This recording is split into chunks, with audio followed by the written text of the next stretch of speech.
हमारे लिए सूर्य देवता कल्याणकारी हो, वरुण कल्याणकारी हो, आर्यमा कल्याणकारी हो, इंद्र और बृहस्पति भी कल्याणकारी हो, विष्णु कल्याणकारी हो, उस ब्रह्म को नमस्कार हो।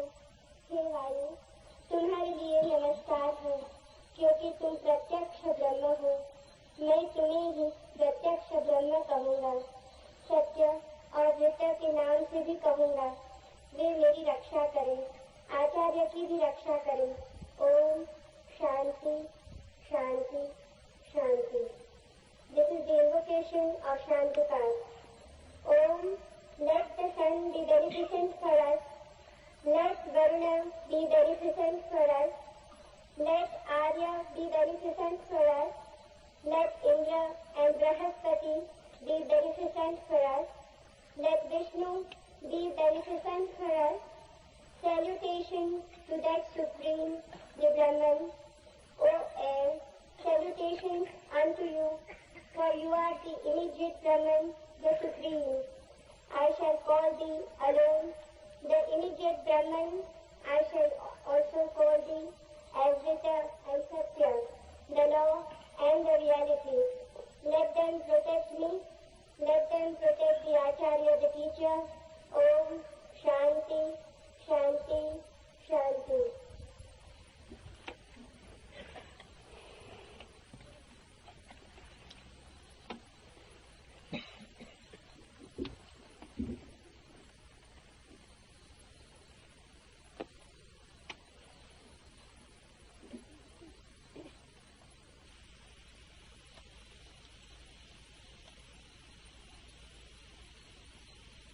मैं वही कहूँगा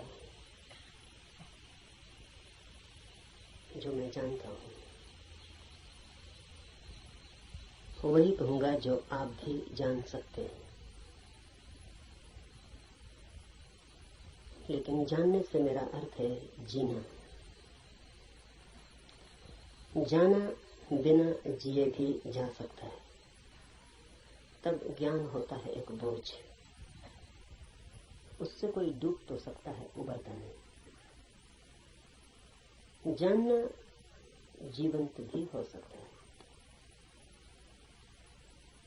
तब जो हम जानते हैं वो हमें करता है निर्भर, हल्का, कि हम उड़ सकें आकाश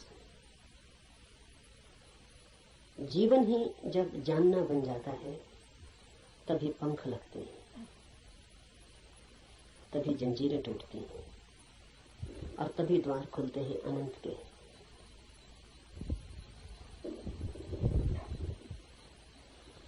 लेकिन जानना कठिन है।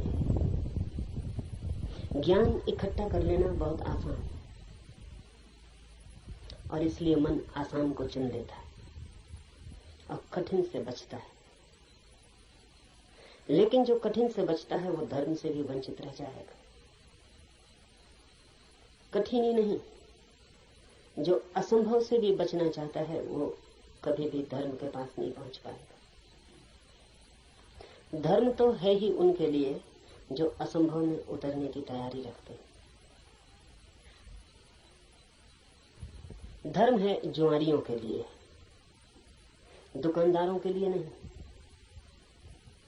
धर्म कोई सौदा नहीं है, धर्म कोई समझौता भी नहीं। धर्म तो है दांव। जुआरी लगाता है धन को दांव पर, धार्मिक लगा देता है स्वयं को। वही परम धन है। और जो अपने को ही दांव पर लगाने को तैयार नहीं, वो जीवन के गुह रहस्यों को कभी भी जान नहीं पाएगा। सस्ते नहीं मिलते हैं वे रहस्य। ज्ञान तो बहुत सस्ता मिल जाता है। ज्ञान तो मिल जाता है किताब में, शास्त्र में, शिक्षा में, शिक्षक के पास। ज्ञान तो मिल जाता है करीब करीब मुफ्त, कुछ चुकाना नहीं पड़ता है। धर्म में तो बहुत कुछ चुकाना पड़ता है। बहुत कुछ कहना ठीक नहीं, सभी कुछ दांव पर लगा दे कोई तो ही उस जीवन के द्वार खुलते हैं। इस जीवन को जो दांव पर लगा दे उसके लिए ही उस जीवन के द्वार खुलते हैं।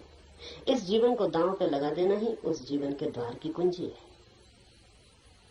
लेकिन ज्ञान बहुत सस्ता है, इसलिए मन सस्ते रास्ते को चुन लेता है, सुगम को। सीख लेते हैं हम बातें, शब्द, सिद्धांत, और सोचते हैं जान लिया। अज्ञान बेहतर है ऐसे ज्ञान से। अज्ञानी को कम से कम इतना तो पता है कि मुझे पता नहीं। इतना सत्य तो कम से कम उसके पास है। जिन्हें हम ज्ञानी कहते हैं उनसे ज्यादा असत्य आदमी खोजने मुश्किल। उन्हें यह भी पता नहीं है कि उन्हें पता नहीं। सुना हुआ, याद किया हुआ कंठस्थ हो गया, धोखा देता है। ऐसा लगता है मैंने भी जान लिया। मैं आपसे वही कहूंगा जो मैं जानता हूं, क्योंकि उसके कहने का ही कुछ मूल्य है। क्योंकि जिसे मैं जानता हूं, अगर आप तैयार हो तो उसकी जीवंत चोट आपके हृदय के तारों को भी हिला सकती। जिसे मैं ही नहीं जानता हूं, जो मेरे कंठ तक ही हो, वो आपके कानों से ज्यादा गहरा नहीं जा सकता। जो मेरे हृदय तक हो उसकी ही संभावना बनती है। अगर आप साथ दें तो वो आपके हृदय तक जा सकता है। आपके साथ की तो फिर भी जरूरत होगी, क्योंकि आपका हृदय अगर बंद ही हो तो जबरदस्ती उसमें सत्य डाल देने का कोई उपाय नहीं। और अच्छा ही है कि उपाय नहीं है, क्योंकि सत्य भी अगर जबरदस्ती डाला जाए तो स्वतंत्रता नहीं बनेगा, परतंत्रता बन जाएगा। सभी जबरदस्तियां परतंत्रताएं बन जाती। इसलिए इस जगत में सभी चीजें जबरदस्ती आपको दी जा सकती हैं, सिर्फ सत्य नहीं दिया जा सकता, क्योंकि सत्य कभी भी परतंत्रता नहीं हो सकता। सत्य का स्वभाव स्वतंत्रता है। इसलिए एक चीज भर है इस जगत में जो आपको कोई जबरदस्ती नहीं दे सकता, जो आपके ऊपर थोपी नहीं जा सकती, जो आपको पहनाई नहीं जा सकती, उड़ाई नहीं जा सकती। आपका राजी होना अनिवार्य शर्त है। आपका खुला होना, आपका ग्राहक होना, आपका आमंत्रण, आपका अहोभाव से भरा हुआ हृदय। जैसे पृथ्वी वर्षा के पहले पानी के लिए प्यासी होती और दरारें पड़ जाती हैं, इस आशा में पृथ्वी जगह जगह अपने ओंठ खोल देती है कि वर्षा हो। ऐसा जब आपका हृदय होता है तो सत्य प्रवेश करता है।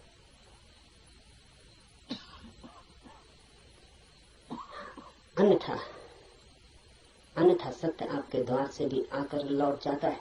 बहुत बार लौटा है, बहुत जन्मों जन्मों में। आप कुछ नए नहीं, इस पृथ्वी पर कुछ भी नया नहीं, सभी बहुत पुराने हैं। आप बुद्ध के चरणों में भी बैठ के सुने हैं, आपने कृष्ण को भी देखा है, आप जीसस के पास भी उठे बैठे हैं, लेकिन फिर भी वंचित रह गए, क्योंकि कभी भी आपका हृदय तैयार नहीं था। आपके पास से बुद्ध की सरिता बहती निकल गई है, महावीर की सरिता बहती निकल गई, आप प्यासे रह गए।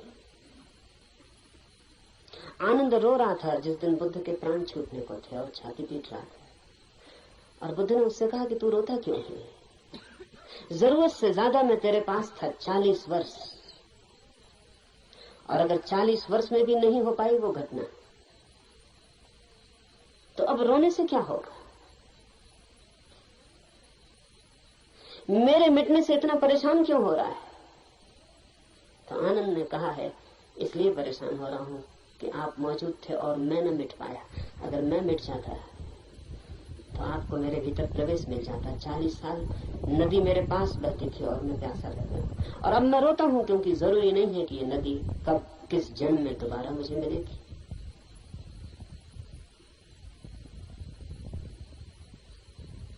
आप कुछ नए नहीं हैं, आपने बुद्धों को दफनाया, महावीरों को दफनाया, जीसस, कृष्ण, क्राइस्ट, सबको आप दफना के जी रहे हैं। उनकी वो हार गए आपसे। आप काफी पुराने, जब से जीवन है तब से आप अनंत अनंत यात्रा है। कहां हो जाती होगी चूक? बस यही हो जाती है कि आप खुले ही नहीं, बंद है। मैं तो आपसे वही कहूंगा जो मैंने जाना है। अगर आप भी अपने को एक खुलापन बना सके तो आप भी उसे जान लेंगे।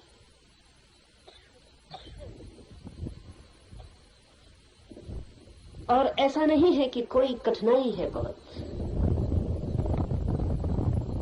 एक ही कठिनाई है और वो आप हैं। कुछ लोग कुतूहल से चलते हैं,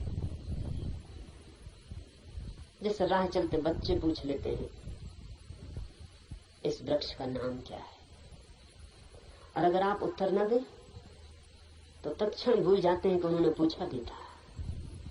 वो दूसरी बात पूछने लगते हैं कि ये पत्थर यहां क्यों पड़ा है। पूछने के लिए पूछते हैं, जानने के लिए नहीं पूछते। बिना पूछे नहीं रह सकते हैं, इसलिए पूछते हैं, जानने के लिए नहीं पूछते। जो लोग कुतूहल से जी रहे हैं वो अभी भी बचकाने हैं। अगर आप ऐसे ही पूछ लेते हैं कि ईश्वर क्या है, जैसे कि कोई बच्चा राह चलती दुकान देख के पूछ लेता हो कि ये खिलौना क्या है, तो आप अभी बच्चे हैं। और बच्चा तो माफ किया जा सकता है, आप माफ नहीं किए जा सकते। कुतूहल नहीं चलेगा। धर्म कोई खिलवाड़ नहीं है बच्चों का। और फिर उत्तर भी मिल जाए तो उससे कोई प्रयोजन नहीं है। बच्चे का मजा पूछने में है। उसने पूछा, यही उसका मजा है। आप उत्तर देंगे भी तो उस उत्तर में उसे कोई बहुत रस नहीं है। क्या बात? मनस्विद कहते हैं कि बच्चे नया नया बोलना सीखते हैं तो अपने बोलने का अभ्यास करते हैं पूछ पूछ कर। जैसे बच्चा नया नया चलना सीखता है तो बार बार उठ के चलने की कोशिश करता है, बोलना सीखता है तो बार बार बोलने की कोशिश करता है। इसलिए बच्चे एक ही बात को कई दफा कहते हैं। इसलिए कई दफा कहते हैं क्योंकि उन्हें बोलने का एक नया अनुभव, एक नया आयाम मिला है। उस नए आयाम में वे तैर के अभ्यास कर रहे हैं। इसलिए कुछ भी पूछते हैं, कुछ भी बोलते हैं। अगर आप भी धर्म की दुनिया में कुछ भी पूछ रहे हैं, कुछ भी बोल रहे हैं, कुछ भी सोच रहे हैं और कोई गहरी जिज्ञासा नहीं है, बस कुतूहल है, तो अभी आप और कुछ बुद्धों को दफनाएंगे। अभी और न मालूम कितने बुद्धों को आपके साथ मेहनत करनी पड़ेगी। कुतूहल से सत्य का कोई संबंध नहीं। कुछ लोग कुतूहल से थोड़ा आगे बढ़ते हैं और जिज्ञासा करते हैं। जिज्ञासा में थोड़ी ज्यादा गहराई है, लेकिन बस थोड़ी ज्यादा। जिज्ञासा भी बहुत गहरी नहीं, वो भी उथली है, क्योंकि जिज्ञासा है केवल बौद्धिक। और बुद्धि भी ऐसी है जैसी खाज होती है, खुजलाएं तो थोड़ा रस आता है। ऐसा बुद्धि को भी खाज होती रहती। ईश्वर है, आत्मा है, मोक्ष है, ध्यान क्या है, करने के लिए नहीं। ईश्वर क्या है, जानने के लिए नहीं, चर्चा के लिए, बातचीत के लिए।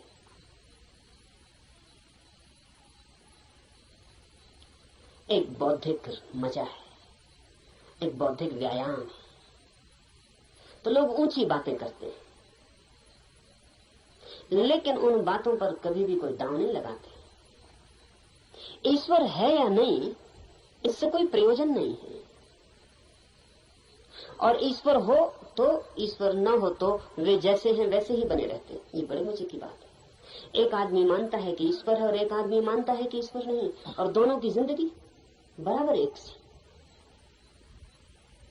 कोई गाली दे तो उसे भी क्रोध आता है जो मानता है कि ईश्वर है, और उसे भी क्रोध आता है जो मानता है कि ईश्वर नहीं।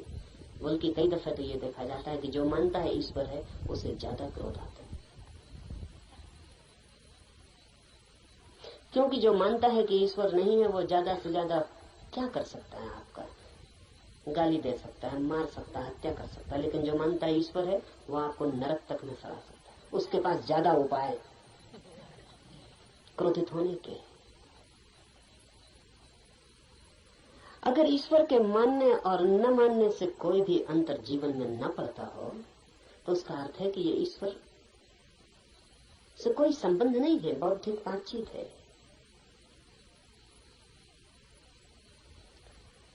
ऐसी जिज्ञासा हो तो आदमी दार्शनिक हो जाता है, चिंतन मनन करने लगता है, शास्त्र अध्ययन करने लगता है, बहुत सिद्धांत इकट्ठे कर लेता है, पक्ष में विपक्ष में सोच लेता है, वाद विवाद करता है, शास्त्रार्थ करता है, लेकिन जीता कभी नहीं।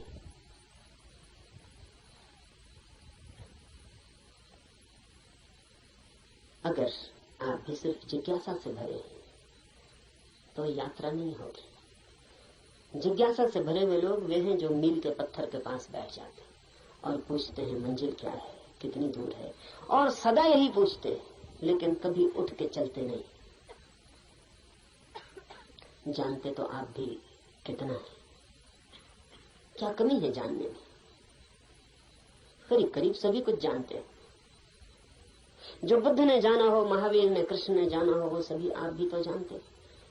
गीता में पढ़ के आपको ऐसा नहीं लगता कि ये बातें तो हमें भी मालूम आपको भी, पर सिर्फ बुद्धि तक है, आपके हृदय तक उनका बीज नहीं पहुंचा। और बुद्धि पर रखे हुए विचार वैसे ही होते हैं जैसे पत्थर पे कोई बीज को रखते हैं। बीज तो होता है लेकिन पत्थर पे रखा रहता है, अंकुर नहीं फूट सकता। अंकुर फूटना हो तो बीज को पत्थर से गिरना पड़े, जमीन खोजनी पड़े, और जमीन की भी ऊपर की सतह ठीक नहीं है क्योंकि और गीली जगह चाहिए, तो थोड़ा जमीन के भीतर पहुंचना पड़े जहां थोड़ी पानी की सुविधा हो, थोड़ा रस बहता हो। बुद्धि पर पत्थर की तरह बीज रख जाते हैं, हृदय तक जब तक न गिर जाएं तब तक गीली जगह नहीं मिलती। हृदय में थोड़ा रस रहता है, थोड़ा प्रेम, वहां थोड़ा पानी, वहां कोई बीज गिरे तो अंकुरित होता है, नहीं तो कभी अंकुरित नहीं होता। जिज्ञासु व्यक्तियों के पास बहुत कुछ होता है लेकिन पत्थर पर रखे हुए बीजों की भांति।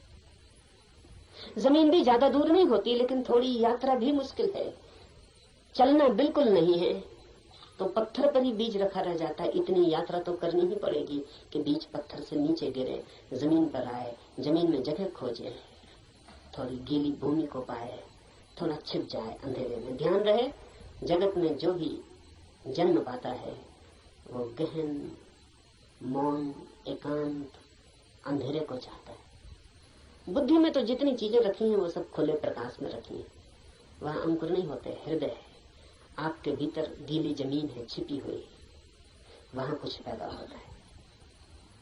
इसलिए जो सिर्फ जिज्ञासा से जीते हैं वे विद्वान बन जाते हैं, पंडित बन जाते हैं, ज्ञानी बन जाते हैं, लेकिन कुछ अंकुरित नहीं होता उनके भीतर। कोई नया जन्म, कोई नया जीवन, कोई नए फूल, कुछ भी नहीं।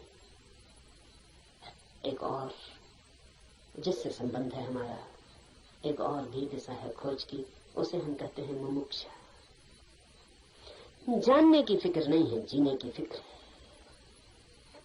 जानने की फिक्र नहीं है, होने की फिक्र है। ये सवाल नहीं है कि ईश्वर है, सवाल ये है कि क्या मैं ईश्वर हो सकता हूं। अगर ईश्वर हो भी और मैं ईश्वर न हो सकूं तो कोई सार नहीं है। सवाल ये नहीं है कि मोक्ष है, सवाल ये है कि क्या मैं भी मुक्त हो सकता हूं। अगर मैं मुक्त हो ही ना सकूं और मोक्ष हो भी कहीं तो क्या अर्थ है। ये बात नहीं है कि आत्मा है भीतर या नहीं, हो या ना हो। सवाल असली ये है कि क्या मैं आत्मा हो सकता हूं। मुमुक्षा है होने की खोज, और जब कोई होना चाहता है तब दांव पर लगना पड़ता है। इसलिए कहता हूं धर्म है जुआरियों का काम। वही कहूंगा जो मैं जानता हूं,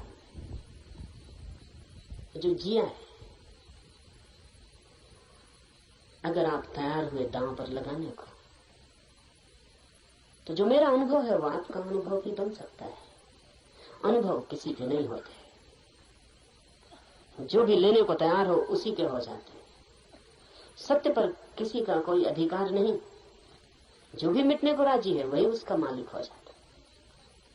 सत्य तो उसका है जो भी उसे मांगने की तैयारी दिखलाता है, जो भी अपने हृदय के द्वार खोलता है और उसे पुकारता है।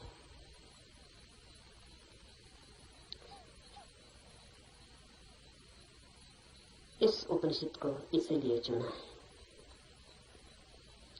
ये उपनिषद अध्यात्म का सीधा साक्षात्कार है।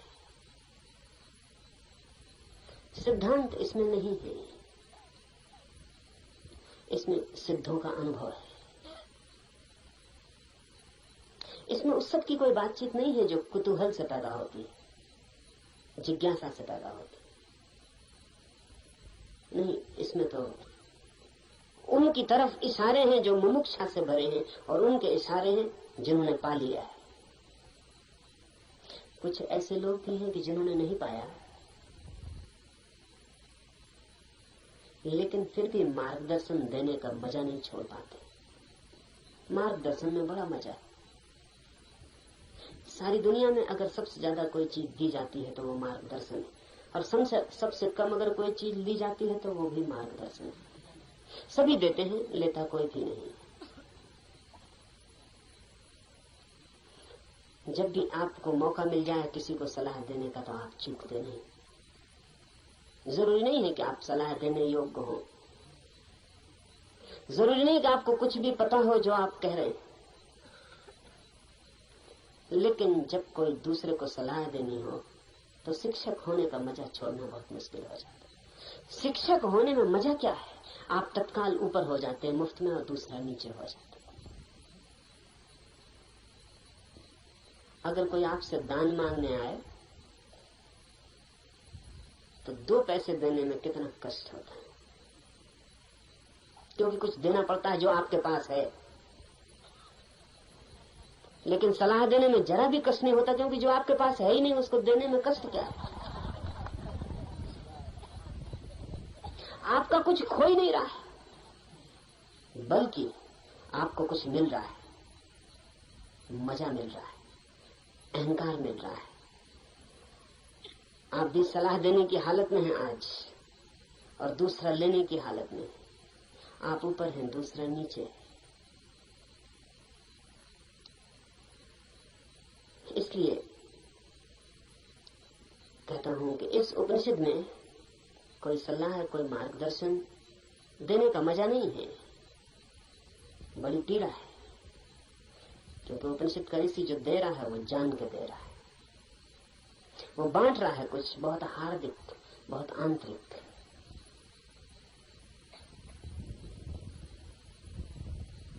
संक्षिप्त इशारे हैं लेकिन गहरे हैं, बहुत थोड़ी सी चोटें हैं लेकिन प्राणघातक है। और अगर राजी हो तो तीर सीधा हृदय में चुभ जाएगा और जान लिए बिना न रहेगा, जान ही ले लेगा। इसलिए थोड़ा सावधान, थोड़ा सचेत, क्योंकि ये सौदा ही खतरनाक है। इसमें पागल हुए बिना कोई मार्ग ही नहीं है, इसमें अपने को मिटाए बिना पाने का कोई उपाय ही नहीं। यहां तो खोने वाले ही बस पाने वाले बनते हैं। और इसीलिए इस उपनिषद को भी चुन लिया है। ऐसे तो सीधा ही आपसे कह सकता हूं, कोई कारण इस उपनिषद को चुनने का नहीं है, बहाना, आड़। क्योंकि तीर सीधा मारो आदमी बच सकता है, उपनिषद की आड़ से थोड़ी सुविधा रहेगी, इसलिए चुन लिया है कि आपको ऐसा भी पता नहीं लगेगा कि मैं कोई सीधे ही आपको तीर मार रहा हूं, तो बचने का जरा उपाय कम हो जाता है। सभी शिकारी जानते हैं कि थोड़ी आड़ से शिकार ठीक होता है। ये उपनिषद सिर्फ आड़ है और इससे कुछ लेना देना ज्यादा नहीं। जो मैंने जाना है वही कहूंगा, लेकिन उसमें और उपनिषद में कोई अंतर नहीं है, क्योंकि इस उपनिषद के ऋषि ने जो कहा है वो जानकर ही कहा।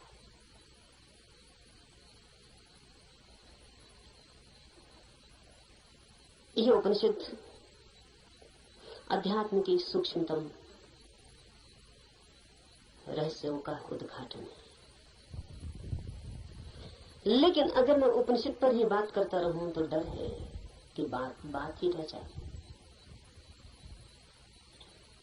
इसलिए चर्चा तो पृष्ठभूमि होगी।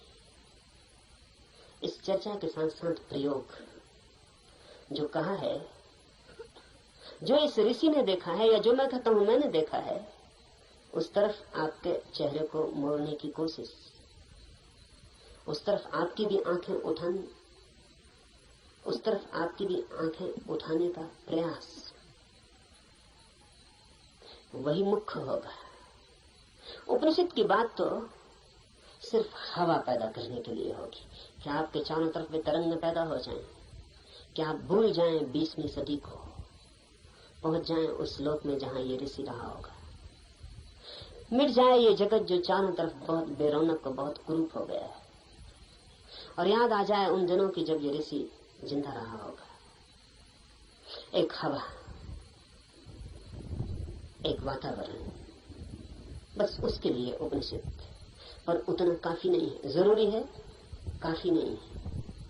तो जो मैं कहता हूं अगर आप उसको सुन के ही रुक जाते हैं तो मैं मानूंगा आपने सुना भी नहीं, क्योंकि सुन के जो चलता नहीं है मैं नहीं मान सकता कि उसने सुना है। अगर आप सोचते हैं कि सुन के आपकी समझ में आ गया, इतनी जल्दी मत करना। सुन के समझ में आता होता तो हम कभी के समझ गए होते। सुन के ही समझ में आता होता तो इस दुनिया में समझदारों की कमी ना होती। ना समझ खोजना मुश्किल हो जाता, मगर ना समझ ही ना समझ। सुन के कुछ भी समझ में नहीं आता। सुन के सिर्फ शब्दों पे मुट्ठियां बन जाती। सुन के नहीं, करके ही समझ में आता है। इसलिए सुनना करने के लिए, समझने के लिए नहीं। सुनना करने के लिए, करना समझने के लिए। सुन के ही सीधा मत सोच लेना कि समझ गया। वो बीच की कड़ी के बिना कोई भी उपाय नहीं है, कोई भी रास्ता नहीं। लेकिन मन कहता है कि समझ गए, अब करने की क्या जरूरत है। मंजिलें चल के पहुंची जाती हैं। सब भी समझ लिया हो, यात्रा पथ पूरा स्मृति में आ गया हो, पूरा नक्शा जेब में हो, फिर भी बिना चले कोई मंजिल तक कभी पहुंचता नहीं। लेकिन सपना देखा जा सकता है। कोई आदमी यहीं सो जाए और सपना देख सकता है कहीं भी पहुंचने का। मन सपना देखने में बड़ा कुशल है। और ऐसा मत सोचना कि आप ही ऐसे सपने देखते हैं। जिनको आप बहुत बुद्धिमान कहते हैं वे भी इसी तरह के सपने देखते रहते हैं। साधु हैं, सन्यासी हैं, महात्मा हैं, वर्षों वर्षों से खोज में लगे हैं, लेकिन कहीं इंच भर नहीं पहुंचते, यात्रा ही नहीं करते। वो जो वर्षों से खोज में लगे हैं वो सारी की सारी खोज वर्तुलाकार है। बुद्धि में ही वर्तुल बन जाता है, भंवर बन जाता है। उसी भंवर में घूमते रहते हैं। फिर उस भंवर में सब समा जाता है। वेद समा जाते हैं, उपनिषद समा जाते हैं, कुरान बाइबलें समा जाती हैं। उस भंवर में सब समा जाता है, लेकिन एक इंच भी गति नहीं होती। उपनिषद की हम चर्चा करेंगे। उपनिषद समझाने के लिए नहीं, उपनिषद बन जाने के लिए। यहां सुन के कुछ कंठस्थ हो जाए और आप भी बोलने लगे तो मैंने आपका नुकसान किया, मैं फिर आपका मित्र साबित न हुआ। यहां सुन के आप जो सुना है वो बोलने लग जाएं तो कोई मूल्य नहीं है। यहां सुन के आपको भी वो हो जाए, आप भी वो देख लें, वो आंख आपकी भी खुल जाए तो ही। ऐसा समझे, एक कवि गीत गाता है किसी फूल के संबंध में। गीत में बड़ा माधुर्य हो सकता है, छंद हो सकता है, लय हो सकती है, संगीत हो सकता है। गीत की अपनी खूबी है, लेकिन गीत कितना ही गाए उस फूल को और कितना ही गुनगुनाए तो भी गीत गीत है, फूल नहीं। और लाखों गति और लाखों छंद, तो भी गीत गीत है, फूल की सुगंध नहीं। और आप उसी गीत से तृप्त हो जाए तो आप भटक गए। उपनिषद गीत है किसी फूल का जिसे आपने देखा नहीं अभी। गीत गजब का है, गाने वाले ने देखा है, पर गीत से तृप्त मत हो जाना। गीत फूल नहीं। ऐसा भी हो जाता है कि कभी कभी आप फूल के पास भी पहुंच जाते हैं।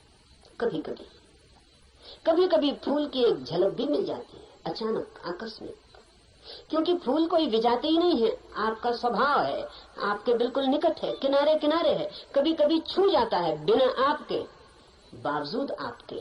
कभी कभी फूल एक झलक दे जाता है, कोई बिजली कौन जाती, किसी क्षण में आकस्मिक अनुभव में आ जाता है। कुछ और भी है इस जगत में, यही जगत सब कुछ नहीं है। इस पथरीले जगत के बीच कुछ और भी है जो पत्थर नहीं, फूल है, जीवंत खिला हुआ, जैसे किसी स्वप्न में देखा हो, या अंधेरी रात में चमकी हो बिजली और कुछ दिखा हो और फिर खो गया हो। ऐसा कभी कभी आपके जीवन में भी हो जाता है, कवियों के जीवन में अक्सर हो जाता है, चित्रकारों के जीवन में अक्सर हो जाता है। फूल की झलक बिल्कुल पास आ जाती है, फिर भी फूल कितने ही पास हो और कितनी ही झलक मिल गई हो, पास होना भी दूर होना ही है। और कितने ही पास आ जाए फूल तो भी फासला तो बना ही रहता है। और मैं बिल्कुल हाथ से भी छू लूं फूल को तो भी पक्का नहीं है कि जो अनुभव मुझे होता है वो फूल का है, क्योंकि हाथ खबर लाने वाला है, और हाथ अगर बीच में गलत खबर दे दे तो कुछ भरोसा नहीं। और हाथ सही ही खबर देगा, इसको मानने का कोई कारण नहीं। फिर हाथ जो खबर देगा वो फूल के संबंध में कम और हाथ के संबंध में ज्यादा होती।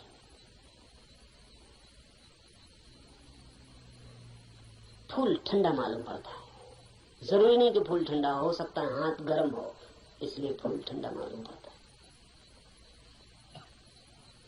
खबर हाथ के संबंध में, क्योंकि खबर जब भी किसी माध्यम से आती तो सापेक्ष होती है, पक्का नहीं हुआ जा सकता। पोपोफ का मैं एक संस्मरण पढ़ रहा था। पोपोफ एक साधिका थी और गहरी साधिका थी, और पियोत्र दिमित्रोविच ऑस्पेंस्की के पास साधना करती थी। एक दिन बैठी थी पास, एक सज्जन ने आके ऑस्पेंस्की से पूछा कि ईश्वर है या नहीं। तो ऑस्पेंस्की ने कहा कि ईश्वर नहीं। फिर ऑस्पेंस्की थोड़ी देर रुका और उसने कहा कि लेकिन मैं कोई गारंटी भी नहीं कर सकता,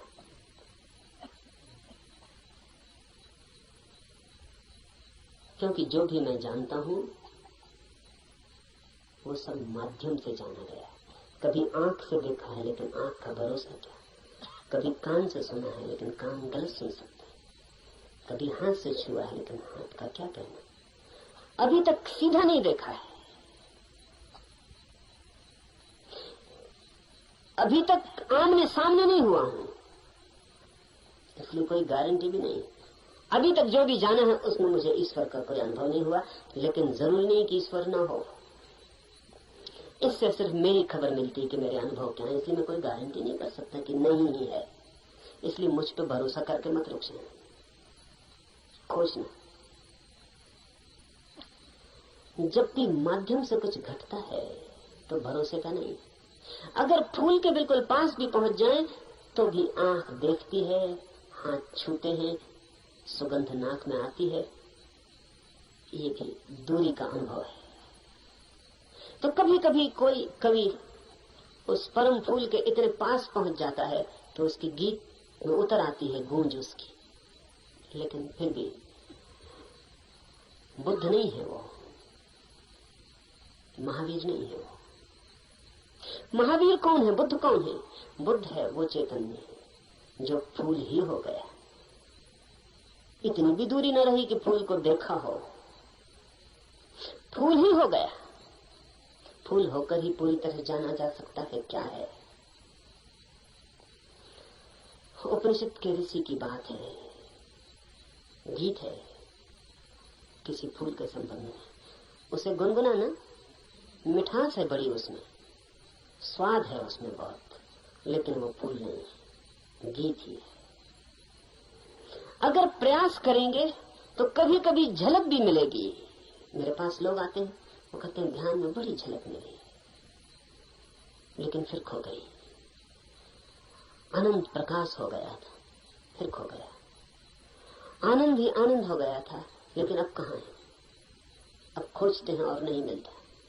झलक का मतलब है पास पहुंच गए थे, झलक तो खो ही जाएगी। इसलिए ध्यान ज्यादा से ज्यादा झलक ही दे सकता है। उस पर भी मत रुक जाना कि उसी झलक को पकड़ के बार बार खोजते रहना है। ध्यान का तो मूल्य इतना है कि झलक मिल जाए, फिर आगे जाना है समाधि में, ताकि आप फूल ही हो जाए।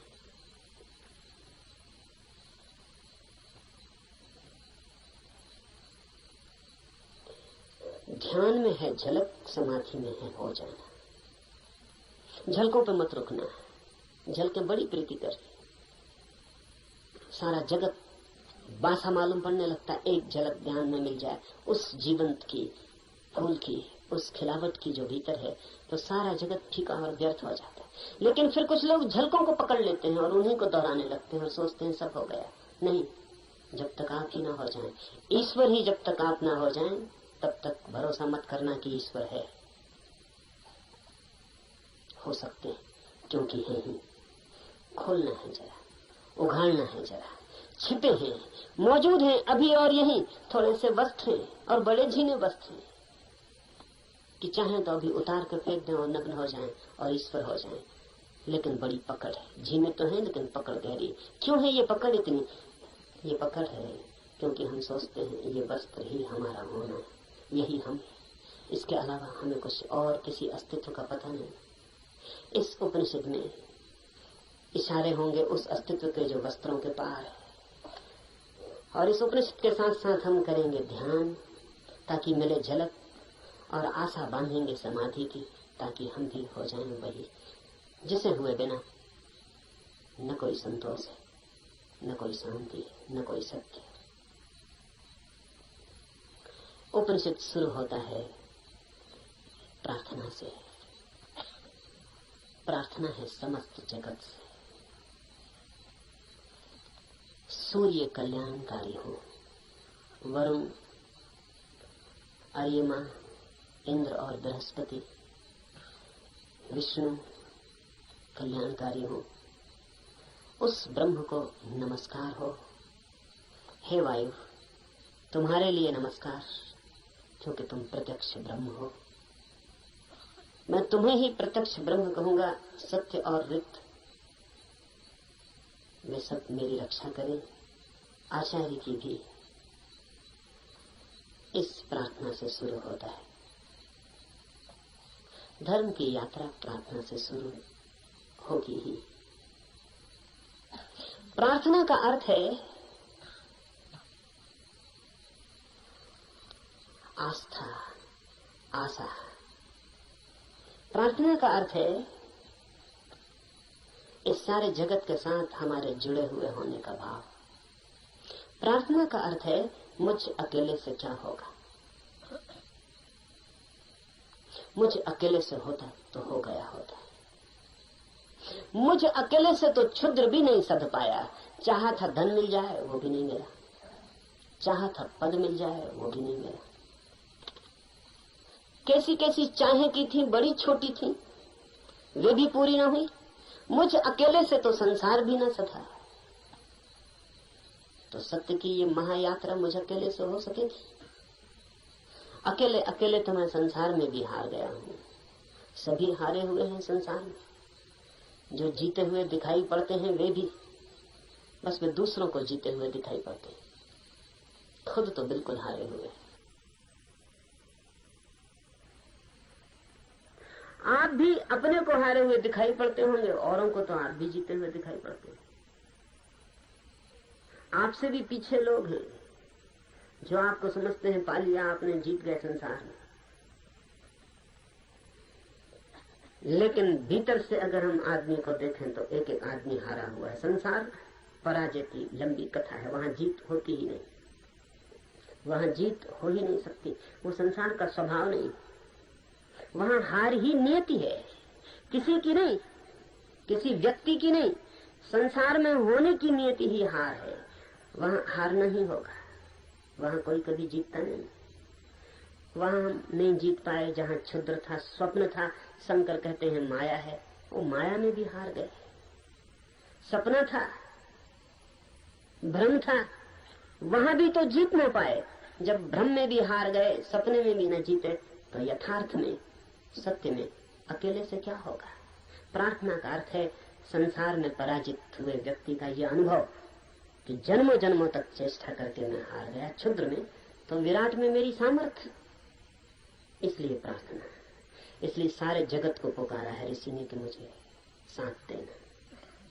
सूर्य को पुकारा है, वरुण को पुकारा, ये सब नाम है, प्रतीक है जीवन की समस्त शक्तियों की। सूर्य को पहले पुकारा है क्योंकि सूर्य हमारा जीवन है, उसके बिना हम नहीं होंगे। हमारे भीतर सूर्य ही जीता है, जलता है। उधर सूर्य बुझ जाए, यहाँ हम बुझ जाए। सूर्य ही हमारा प्राण है, इसलिए पुकारा, कहा वायु को नमस्कार है। विशेष रूप से वायु को नमस्कार कहा है इस प्रार्थना ने, क्योंकि तुम प्रत्यक्ष ब्रह्म हो। अजीब सी बात है, थोड़ा सोचे, बड़े मजे की बात है, क्योंकि वायु है बिल्कुल अप्रत्यक्ष और सब चीजें प्रत्यक्ष। सूर्य को कहा होता प्रत्यक्ष ब्रह्म हो, जीते जागते जलते प्रखर, समझ में आता। सूर्य को नहीं कहा प्रत्यक्ष ब्रह्म, कहा वायु को जो बिल्कुल दिखाई पड़ती नहीं, बिल्कुल अप्रत्यक्ष। कहाँ है प्रत्यक्ष वायु? सिर्फ अनुमान है कि है, लगता है कि है, भासता है कि है, दिखाई तो पड़ती नहीं। आंख के सामने कहाँ है? प्रत्यक्ष का मतलब है आंख के सामने है। जो आंख के सामने वायु बिल्कुल नहीं है, पत्थर पहाड़ सब आंख के सामने, वायु नहीं। लेकिन ऋषि कहता है हे वायु नमस्कार तुम्हें, क्योंकि तुम प्रत्यक्ष ब्रह्म हो। इसलिए कहा कि वायु जैसे दिखाई नहीं पड़ती और है, और आंख को दिखाई नहीं पड़ती फिर भी आंख को छू रही है प्रतिपल। ऐसा ही परम सत्य है, दिखाई नहीं पड़ता, छू रहा है प्रतिपल। वायु दिखाई नहीं पड़ती क्योंकि हमारे पास देखने वाली आंख नहीं है। वायु तो यहां है, वायु के बिना तो हम भी नहीं हो सकते हैं। वही तो हमारी श्वास में हमें संभाले, उसका ही आवागमन तो हमारा सारा जीवन है, जो इतने निकट है। श्वास है जो हमारी, वो भी दिखाई नहीं पड़ती क्योंकि हमारे पास आंखें बड़ी स्थूल है। तो हम जो बहुत मोटा मोटा है, स्थूल स्थूल है, वो देख लेते हैं। जो सूक्ष्म है वो हमें दिखाई नहीं पड़ता।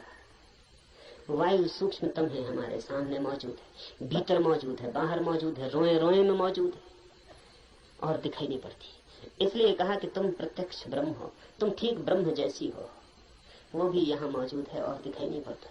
और रोए रोए में वही समाया है, रोआ रोआ वही है और फिर भी उसका कोई पता नहीं चलता। इसलिए वायु को नमस्कार किया है कि हम वायु को तो जानते हैं, ब्रह्म को नहीं जानते। वायु से एक धागा जोड़ा है कि ब्रह्म में ठीक वायु जैसा है। इसलिए मैं तुम्हें प्रत्यक्ष ब्रह्म कहूंगा।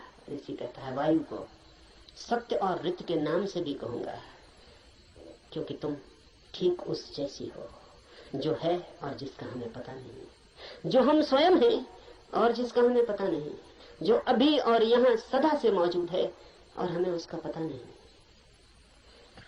लेकिन ये खोज पूरी हो सके अगर सब देवता रक्षा करें। देवता से अर्थ है सदा से जीवन की अनंत अनंत शक्तियां, और जीवन है एक विराट जाल अनंत शक्तियों का। आपका होना भी एक विराट जाल है अनंत शक्तियों का। मिलता है आप में सूर्य, मिलता है वरुण, मिलता है इंद्र, मिलती है वायु, मिलती है अग्नि, मिलती है पृथ्वी, सब कुछ मिलता है, आकाश, सब आप में मिलते हैं। अगर एक व्यक्ति को हम पूरा का पूरा जान लें तो हमने बीज रूप में समस्त अस्तित्व को जान लिया। सब कुछ उसमें है, सबका दान उसमें है, सब मिलकर ही उसका अस्तित्व है। इन सब की सहायता की प्रार्थना है, लेकिन क्या सूर्य सहायता करेगा?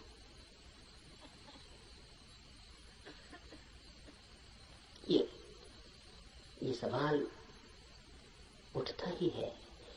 प्रार्थना भी की तो क्या सूर्य सहायता करेगा? प्रार्थना भी की तो क्या वायु सहायक हो जाएगी? प्रार्थना भी की तो पृथ्वी क्या सहायता करेगी? पृथ्वी की सहायता और सूर्य की सहायता का सवाल नहीं है। आपने प्रार्थना की, यही बड़ी सहायता है। इसे थोड़ा ठीक से समझ लें। कोई सूर्य आके आपको सहायता नहीं करेगा, लेकिन आपने प्रार्थना की, इसका जो परिणाम है वो सूर्य पर नहीं होगा, आप पर होगा। क्योंकि प्रार्थना करने वाला चित्त हो जाता है विनम्र, प्रार्थना करने वाला चित्त हो जाता है असहाय, प्रार्थना करने वाला चित्त स्वीकार कर लेता है इस बात को कि मुझ अकेले से नहीं होगा। प्रार्थना करने वाला चित्त मिटने को तैयार हो जाता है। प्रार्थना करने वाला चित्त अपने अहंकार को, इस भाव को कि मैं कर सकता हूं, छोड़ देता है। इसके परिणाम होते हैं।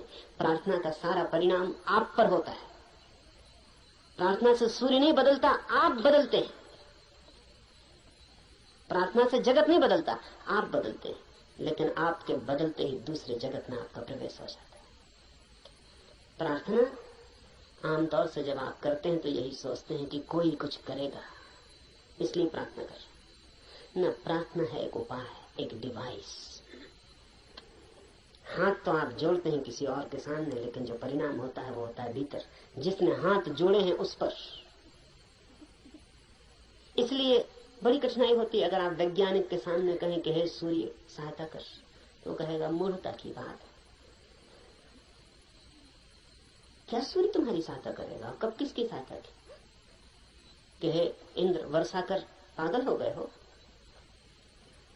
प्रार्थनाओं से कहीं वर्षाएं हो गई? वैज्ञानिक ठीक कहता है, न तो सूर्य आपकी सुनेगा, न बादल आपकी सुनेगी, न हवा आपकी सुनेगी, कोई आपकी नहीं सुनेगा। लेकिन आपने पुकारा, ये आपको बदल जाएगा। आपने कितने जोर से पुकारा, उतनी गहरी हूक आपके भीतर प्रवेश हो जाएगी। अगर आपके पूरे प्राण पुकार उठे तो आप दूसरे ही आदमी हो जाएंगे। इसलिए है प्रार्थना।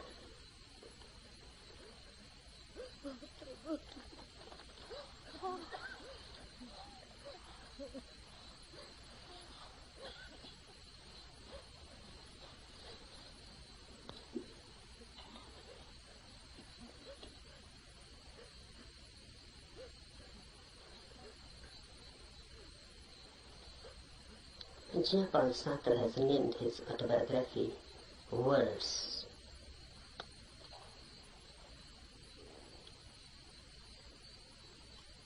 This christening of his autobiography as Words is significant, deeply significant.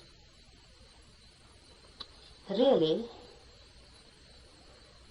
everybody's biography is just words and nothing else. Because what is your mind? Words and words and words. If you analyze the mind, then what you are? Just words. A long sequence, a long procession of words.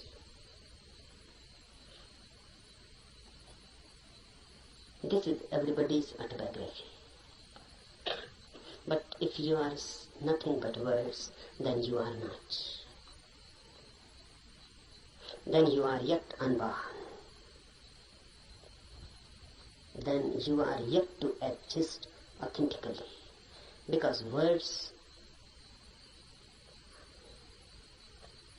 are just words, songs. They mean something, but basically they are meaningless.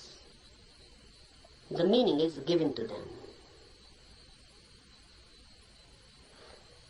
And mind is just a mechanism,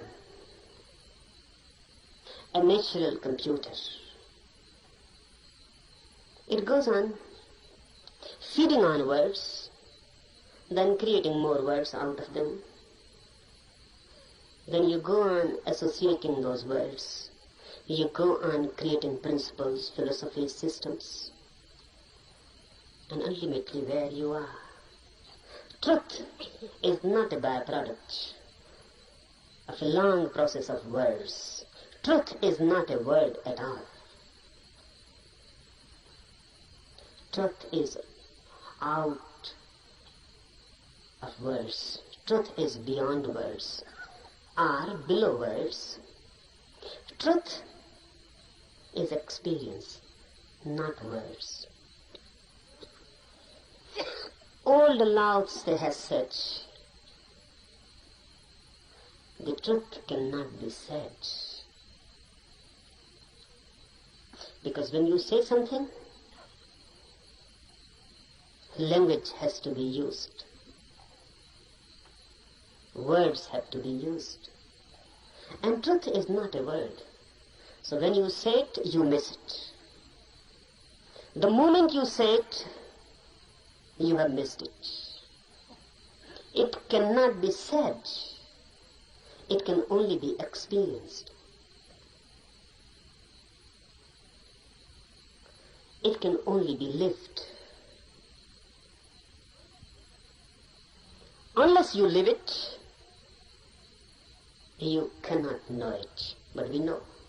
That's the problem. Rather, we know too much. We know more than enough. What's our knowledge? Words accumulated. You can accumulate them logically, rationally. You can create and edifice a beautiful system. Just as you can make a house with playing cards. But you cannot live in it. It is house just as a name. You cannot live in it. Out of words you can create a palace, a system, a philosophy, but you cannot live in it. Philosophers create beautiful systems, but they always live out of them. They cannot live in it. That is impossible. Nothing is wrong with them. The very system is such that it cannot be lived. One Immanuel Kant, or some Hegel, they create out of words principles, hypotheses. They go on explaining the whole universe, but they themselves remain unexplained. They can explain the whole cosmos. They can say how the world was created. They can say what is the destiny. And look in them, dig deep, and you find a very miserable man, just as unhappy as anyone, as in hell as anyone.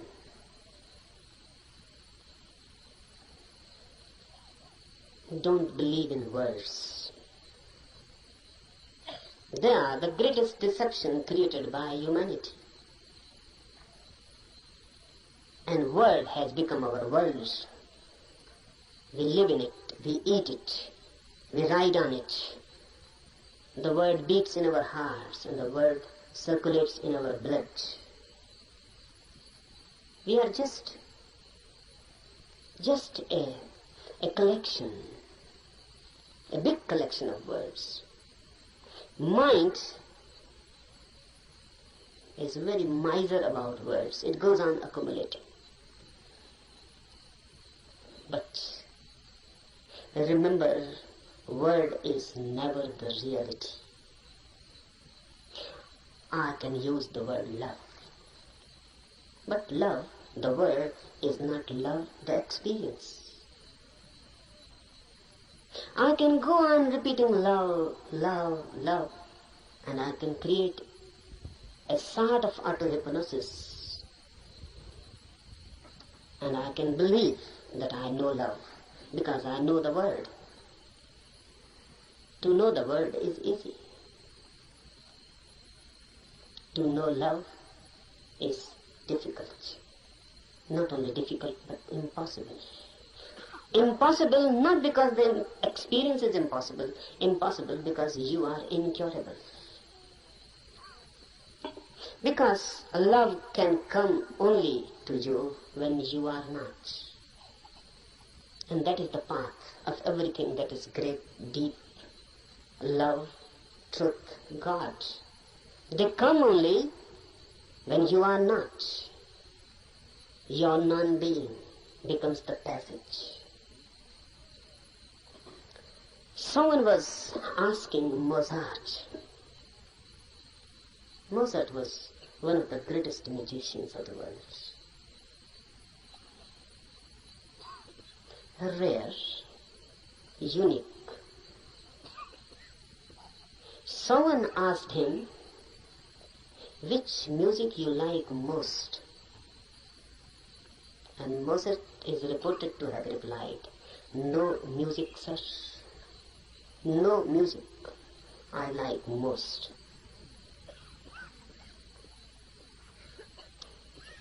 Difficult to understand. Difficult to penetrate in. But very significant. The reply is just unique, unexpected, and from a musician. He says no music is the best. Have you ever heard the music which Mozart calls no music? You have heard sounds. And if sounds can be put in a system, in a rhythm, it becomes music. Music means rhythmic sounds. But sounds. If they are unrhythmic, it becomes noise. If they are rhythmic, it becomes music. But what is no music? No music means no sounds. Silence. Silence has a music of its own. But you cannot hear it as you are. You are filled with words, so you can understand sounds. You are filled with noise, that's why music has so much appeal. You are so much filled with noise, crowdy noise, mad noise, that when someone creates music outside, you forget your noise inside. You are magnetized by the music outside. You forget yourself. You become concentrated in the music outside. That's why music is loved so much. Music is a hypnosis created by sounds, rhythms, technique. Unless your inner noise ceases, unless your inner constant talk, chattering ceases, you cannot hear no music. This Upanishad is concerned with no music. No music means meditation. The state of mind when there is no noise within, then suddenly you become aware of a silence without. When you are silent, the whole universe becomes suddenly silent. When the whole universe is suddenly silent, for the first time you are authentically existent. For the first time you have being. For the first time you know who you are. No music is meditation. No noise inside creates the possibility, the situation in which you can hear the soundless silence which is everywhere, just here and now. It is there, but you are chattering inside. You cannot hear it. You are too much engaged, too much occupied. It cannot penetrate you. Become silent, and silence begins to penetrate you. And when your silence and the silence of the universe meet, you have encountered God. You have come face to face. This is what is meant by immediate Brahma. Immediate experience of the divine, when your silence meets the silence of the universe. When these two silences meet, they become one. Because two silences cannot be two. Remember this. Two noises are two. Two silences cannot be two, because there is nothing in between them which can become a wall, which can become a division. Two silences immediately become one. They cannot remain two, because where is the point which can divide them? So when your inner silence meets the silence of the universe, you are no more, neither is the universe. A new oneness. You explode into a new oneness. You are Brahma, not encountering really, because there is no others. Note this point, because Upanishads are the first teachings in the world which say you cannot see God.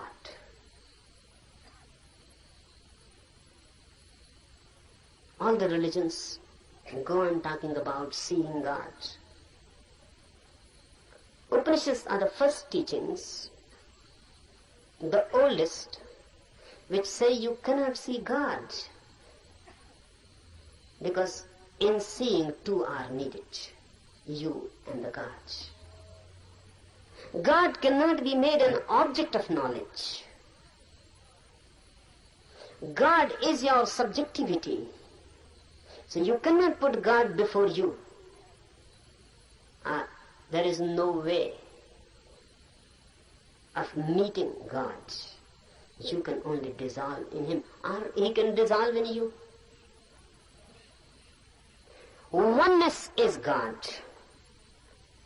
When two silences meet, oneness is created. Two silences meeting transform everything. In this camp, we will try to create a silence within you. We are not to do anything for the silence of the universe. It is always here and there. It is always the case. Only you are missing your silence. Once you can gain your silence, suddenly you are transformed into a different world, a different being. You are no more the same. The old man is dead and a new is born. Creating of this inner silence is all that is meant by meditation. Remember this. We are not interested in teachings. Teachings are of no use in themselves unless they are practiced. We are interested in this Upanishad only as a practical device. The Upanishad is not for me some doctrine to be believed, or some system to be believed, or some philosophy to be believed. Upanishads are practical guides. They believe not in changing your mind, but in changing you. They are not concerned with any change of your ideology. They are concerned with you directly, with your being. Remember this, knowing is your periphery and being is your center. Knowledge is added to you, being can never be added. Being is that which you are already. Knowledge is that which goes on being added to you. And it happens, unfortunately, it happens for many, that their being becomes just more and more burdened with their knowledge. Knowledge is going to be piled up on you by the society, by culture, by everything. Knowledge is utilitarian. It is needed. So everyone goes on accumulating knowledge. Knowledge is power. It gives you energy. Particularly to move in the world, to act in the world, it helps. It is instrumental. But if you become too much identified with this knowledge, you forget that you are more than what you know. Then you forget that you are pillar to your knowledge. Then you forget that your foundational being is not your knowing. What you know is just your memory. How to penetrate this knowing and to reach the innermost center which you are.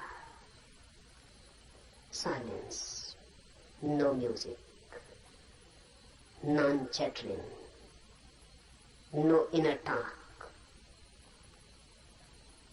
But how to do it? It is difficult. It is difficult because you can start a new talk inside. How to stop it? How to meditate? You can start a new talk. That will not do. The way to do is to throw this inner nonsense out completely. To go through a catharsis. Whatsoever goes on in, make it out. Throw it, express it. If you can throw all your mind out, you create a space within. In that space, silence happens. So, we are not going here to sit silently with closed eyes and making an effort to stop the inner talk, the inner noise. You cannot do that way. You can only add something more to it. Your efforts for stopping anything inside will create more noise. So here we will be concerned with the technique of expression, not suppression. We will be throwing the mind out. Throw it out completely. Throw it out so much that inside no mind happens. Even for a single moment you can find inside there is no mind, no talk, no words. You have tasted something of the beyond. Immediately, you are in tune with the infinite. This we are going to do.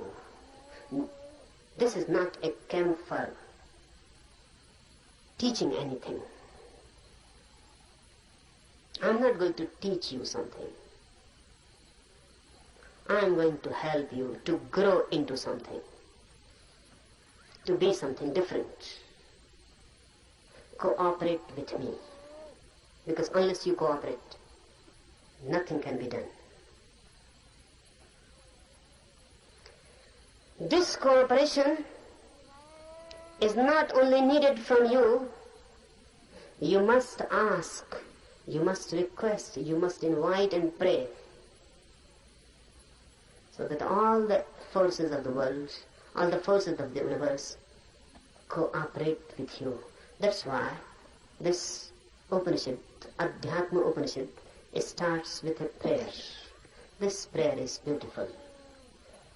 Om, let the sun be beneficent for us, and Varun, and Aryama, and Indra, Brihaspati, and all be beneficent for us. Let Vishnu be beneficent for us. Salutations to that Supreme, O air, salutations unto you, for you are immediate Brahma, the Absolute, the Supreme. I shall call thee alone the immediate Brahma. I shall also call thee Ritha and Satya, the law and the reality. Let them protect me. Let them protect the Acharya, the teacher. Om Shanti, Shanti, Shanti. With prayer we start. Why? Because man alone is helpless. Man alone cannot do anything. Because man alone is nothing. Man is just a meeting point of million and million forces. In you, every universal force is crossing. You are just a crossroad. The sun, the air, the earth, the fire, the ether, everything is passing through you. You are just a crossroad. Remember this, because then you become part of this cosmos. And this is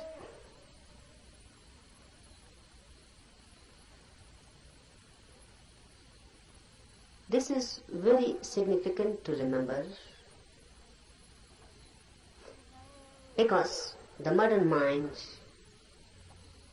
thinks itself to be isolated, not in tune with the universe, but in conflict, in a struggle. The Western attitude has always been of a struggle, conflict. And now the Western mind has become the universal mind. No, there exists no such thing as Eastern mind. This Upanishad belongs to the Eastern mind.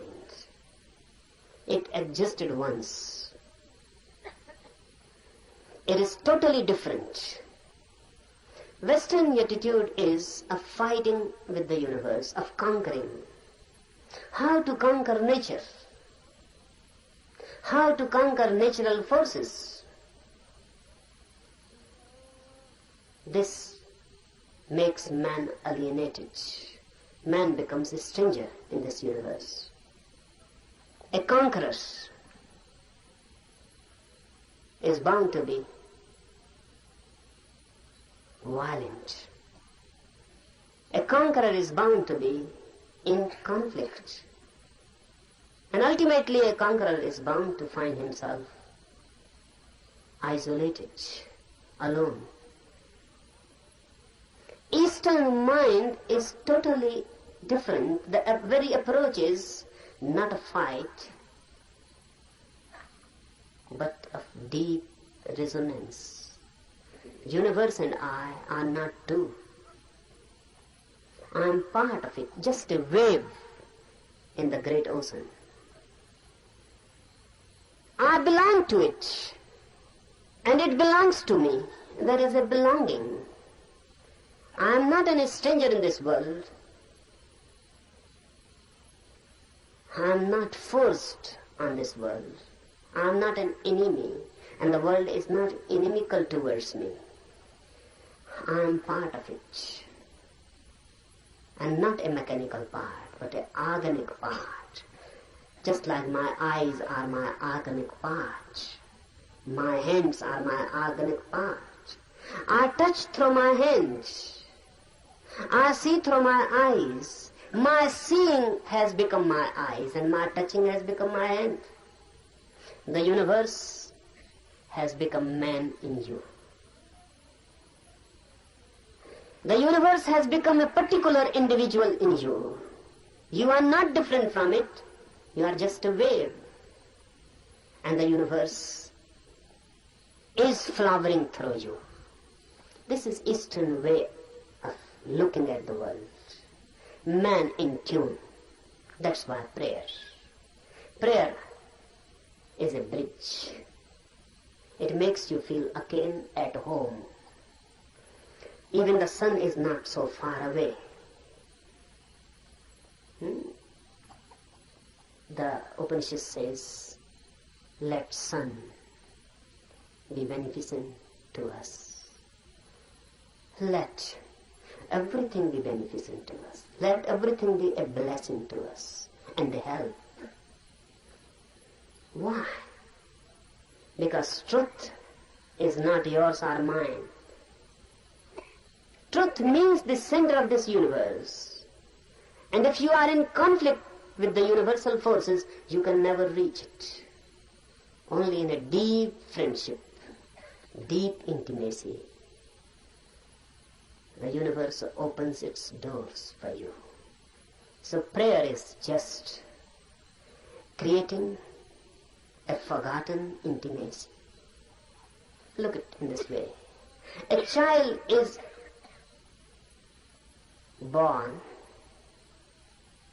The moment a child is born, he is separated from his mother. Before birth, in the womb, he was one. With the mother one. There was no separation.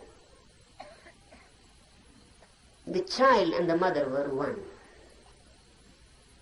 The child existed within the mother as part, organic part. Because even the child was not breathing. The mother was breathing and the child was alive through mother's breath. The child's heart was not beating. The mother's heart was beating and the child was alive through mother's heart. The child was not eating. The child was not doing anything. The child was just part and parcel of the mother. Then the child is born and separated.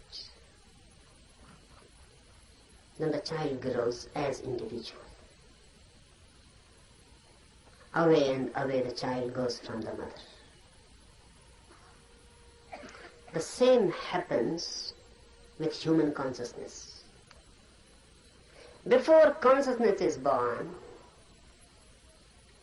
you are one with the universe. In deep sleep, you again fall into that oneness. When there is no dreaming and no thought, there is no mind. And when there is no mind, there is no ego. In deep sleep, you are no more. Because your mind is no more. Who you are in your deep sleep, can you say? What is your name? When you are deep, dreamlessly asleep, who are you?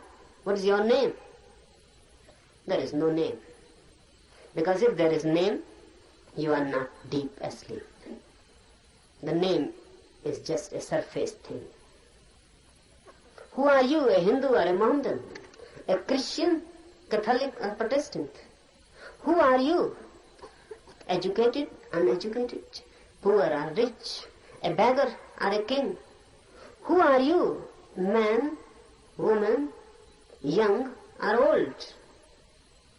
In deep sleep, you are none. Still you are. You cannot say that you are. Absolutely not. You are. But you are not that which you are when awake.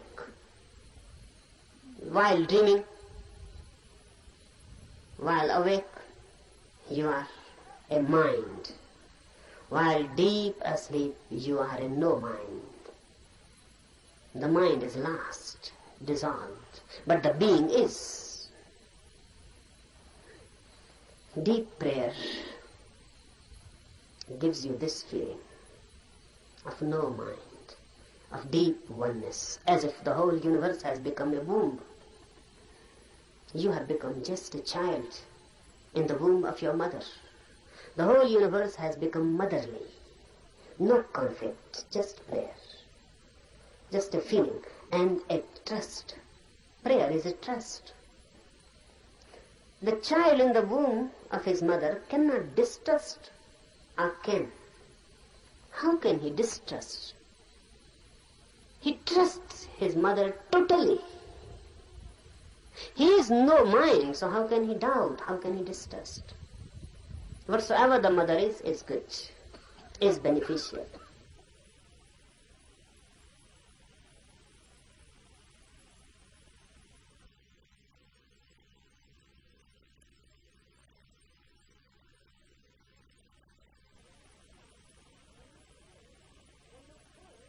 When you pray, you are throwing yourself back into a motherly universe.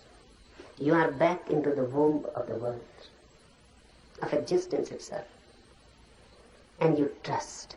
This trust is sown in the prayer. The sun will be beneficial, the air, the earth, everything. All the forces of the universe will be helpful. This is a deep trust.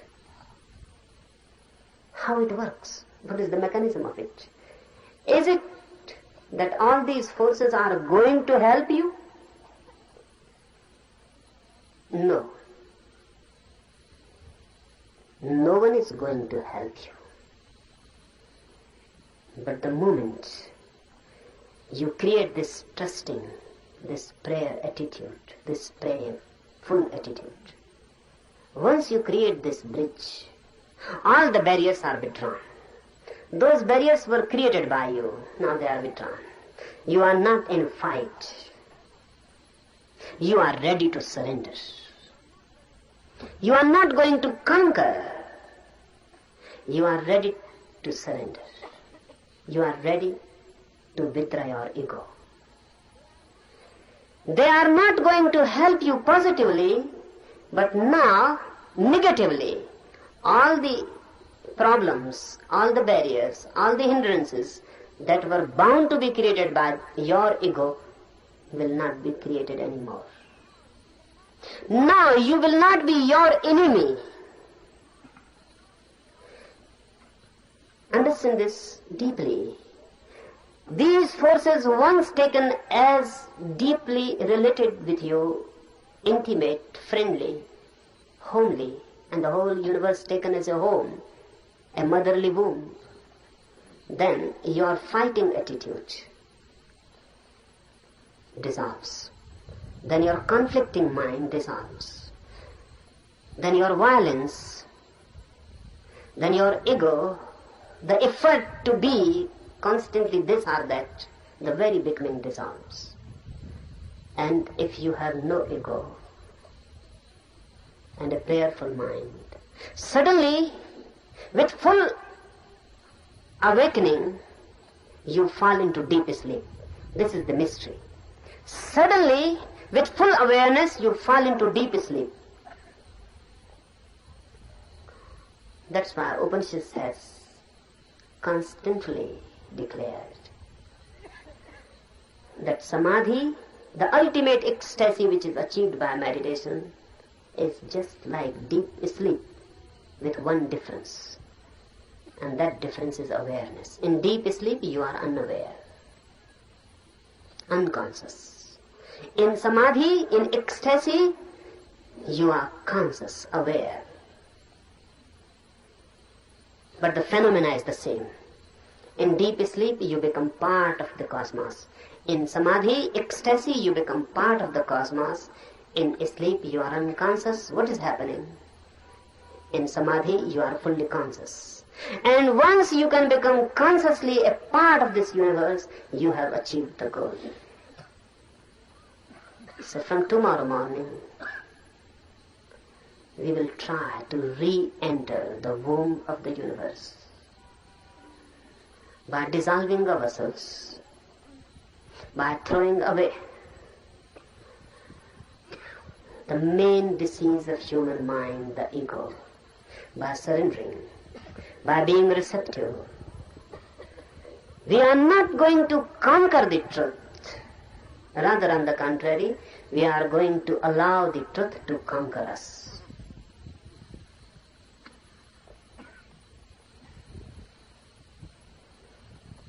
Now, some instructions for the morning meditation.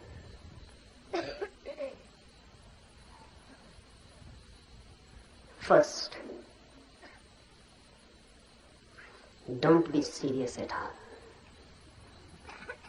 For this whole camp, don't be serious at all. I consider seriousness to be a fatal disease.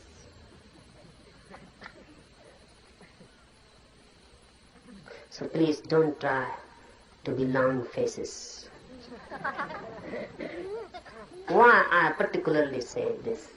Because religious people are usually trying to be that. Don't be serious. Be more and more laughing, enjoying like small children. Because before the divine force, we are small children. So don't be serious. You cannot approach the divine force with a serious, sad face. That's a barrier. Laugh and dance and enjoy like small children, and you can enter the temple very easily. The doors are always open for the children. Be children-like. Jesus is reported to have said that only those who are like children will enter the kingdom of God. And look what Christians have done. They have created a very serious, sad religion. Jesus on the cross, a weeping religion, crying. Christians say Jesus never laughed. This is unbelievable. Because the man who said only those who are like children will enter the kingdom of God cannot be believed that he never laughed.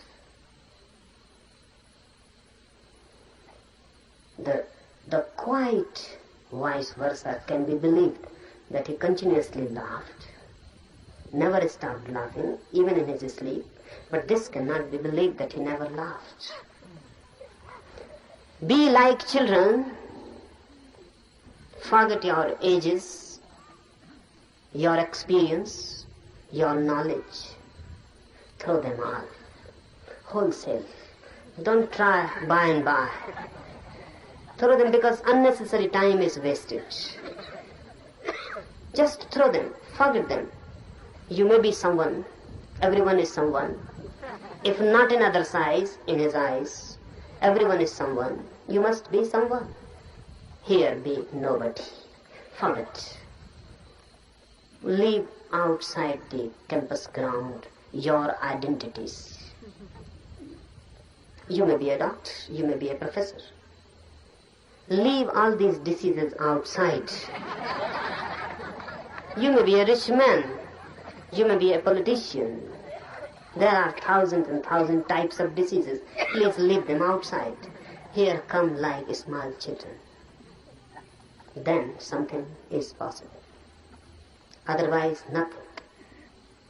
So first thing, be completely non-serious. Second thing, for all these 8 days, laugh as much as you can. Why? Because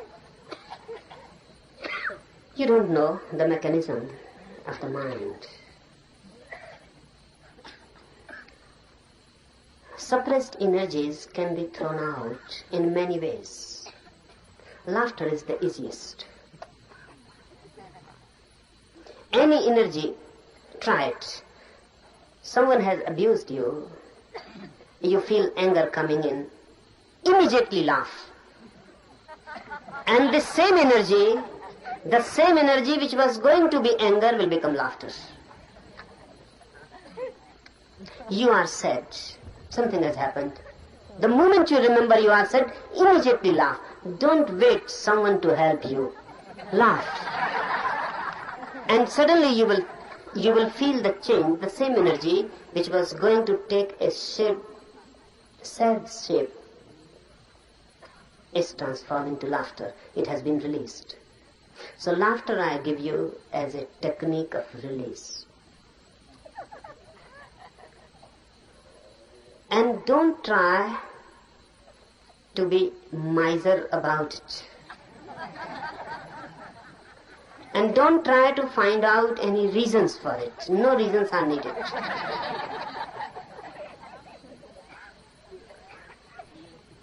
Take it as a help for meditation.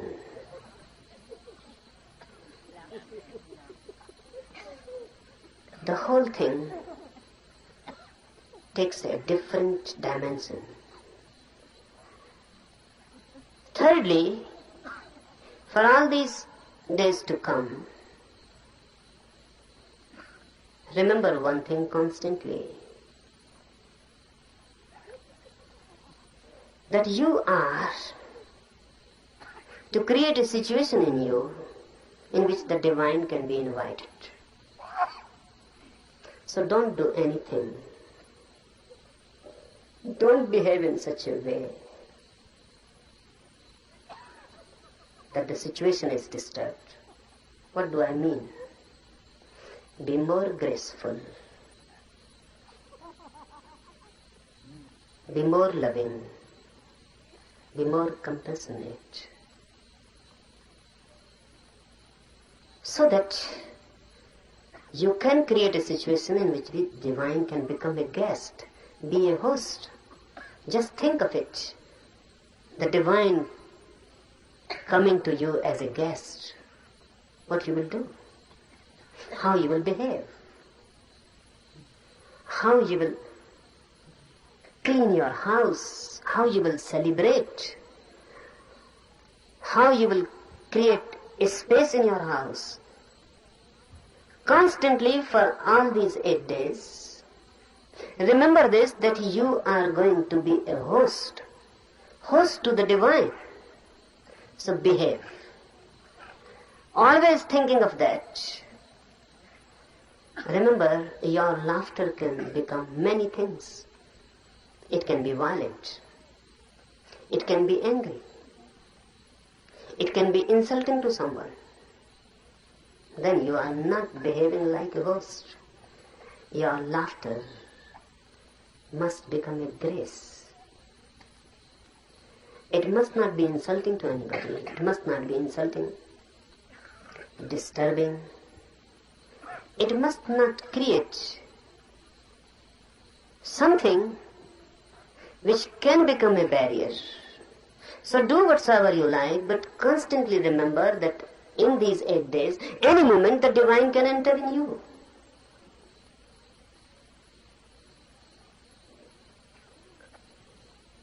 Any moment the divine can enter. So remember that you are ready to receive. Don't talk much, fourthly. Don't talk much. If you can be silent completely, that's better. If you cannot be, then less and less talk. Be telegraphic. Use as many words are absolutely necessary. That will conserve energy. Our talking is much a wastage. Conserve energy. Don't talk. Don't read. In the morning we will be doing meditation, in the afternoon, in the night. The remaining time, be more and more silent, happy, blissful. Sit somewhere, don't waste time in talking, and just wait. Remember this word, wait. Everyone knows the meaning, but no one knows the experience. Sometimes when you really wait, You are waiting for your beloved or your lover to come. You are a different man. A different quality enters in you. You are waiting for your beloved. Someone passes by the door, you just become eyes. The whole energy is transformed into eyes. Someone knocks on the door, you become attentive. The beloved may have come. Even the rustling of the leaves outside, dry leaves falling on the ground, and you feel the beloved has come. You are constantly alert. Alert, but not tense. Alert, but waiting. For all these 8 days, wait. Do meditations, be happy, and wait. Don't be impatient. That's what I mean. Be alert and not tense. Don't be impatient. You cannot force the guest to come. You can only invite and wait. So give the invitation and wait. Any moment the guest, and if you are not alert, you may miss the moment. Any moment the guest can come, and you are angry and talking to someone else, you may miss him. Any moment the phenomena is possible, but if you are not there, you may miss for lives. No one can say when the next moment of such opportunity will come. Wait. And lastly, meditation needs you in your totality. Nothing less. If you withhold something and just do it half-heartedly, it is better not to do it, because the whole effort is useless. You will be simply tired and nothing will happen. So unnecessarily, why tire yourself? If you are half in it, you will be tired. And if someone feels tired, remember this and find out you will be half in it. If you are totally in it, you will be refreshed, not tired. This is the difference. If you are totally in it, nothing has been retained. Nothing has been withheld. You were in it totally. The doer was not standing outside. The doer had become the doing. Then you will come out of his fresh like the dew in the morning, fresh like a rose just opening, fresh, full of energy, light, dancing, blessed. And not only blessed, in such a state of mind that you can bless others. But that happens only when you are total in it. It never happens when the minor part has moved. Then there is a tension between you standing and between you moving. Then you have become two. Then you are split. That split, that inner tension between two, creates tiredness. You feel exhausted, not vitalized. You feel just as if your energy has been sucked out. You will feel it. So whenever you feel it, go deep and ask, are you split into two, divided? The effort that do, either stop completely, don't do. That's better. Because you are not deceiving yourself. It is honest. Or be totally in it, move in it. When you move totally in it, it has a different quality. Suddenly, there is no tension, no conflict, no struggle within. Your whole being has gone into it. And you have never gone into anything as total. You have not loved as total. You have not done anything as total, always partial. That's why our life is just moment exhausted. You feel just dying every moment. No beauty, no flowering out of it, just death. Out of life, only death. That shows what you are doing with yourself. Otherwise, life is every day, every moment a new flowering. Every day a new achievement. Every day a new height and a new depth. And if you can go on, moment to moment, moving totally in your life, death becomes itself the deepest experience of life. There is no death then. But it is difficult to move totally in anything. At least try with meditation. If you can move in meditation totally, then you can move in other dimensions also totally. And a total life is a religious life. A religious life doesn't mean any ritual, doesn't religious worship, doesn't mean any religious affiliation. It means energy moving in its totality. And when you move total, you become holy. Why? Because all that is known as sin is possible only when you move in part. You can love someone totally, but you cannot hate someone totally. That's impossible. You can be compassionate totally, but you cannot be anger totally. Really, a very strange phenomenon happens. If you can just try to be totally angry, suddenly when the anger will be coming nearer and nearer to the totality, it will change into compassion. If you can try just to be angry totally with your full being, you will reach to the 99 degree of anger. Then if you move more, just nearing the 100%, suddenly you will know the anger has disappeared and the object of your anger has now become object of your compassion. Because I define sin as that which can be done only partially, with your own one part. And I define virtue, punya, as that which can be done only totally. If you do it partially, it cannot be done.